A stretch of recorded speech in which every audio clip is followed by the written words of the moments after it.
തിരുവനന്തപുരത്ത് പുഴയിൽ കുളിക്കാനിറങ്ങി ഒഴുക്കിൽപ്പെട്ട രണ്ടുപേരുടെ മൃതദേഹം കണ്ടെത്തി. പള്ളിക്കൽ സ്വദേശികളായ ധർമ്മരാജൻ, രാമചന്ദ്രൻ എന്നിവരാണ് പുഴയിൽ മുങ്ങി മരിച്ചത്. സലീം മാലിക്ക വിശദാംശങ്ങളുമായി തിരുവനന്തപുരത്ത് നിന്ന് ചേരുന്നു. സലീം, പറയൂ വിവരങ്ങൾ.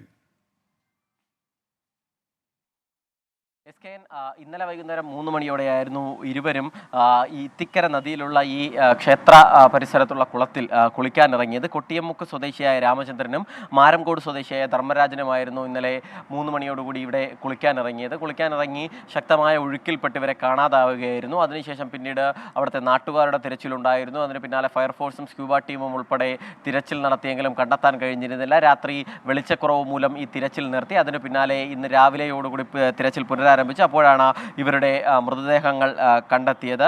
മൃതദേഹങ്ങൾ ഈ അപകടം നടന്ന് അല്പദൂരം അപ്പുറത്ത് നിന്നാണ് കണ്ടെത്തിയത്. രണ്ടുപേരുടെയും മറ്റ് നടപടികൾ, പോസ്റ്റ്മോർട്ടം ഉൾപ്പെടെയുള്ള നടപടികൾക്കായി പാരിപ്പള്ളി മെഡിക്കൽ കോളേജ് ആശുപത്രിയിലേക്ക് ഇരുവരുടെയും മൃതദേഹം ഇപ്പോൾ മാറ്റിയിട്ടുണ്ട്. SKN.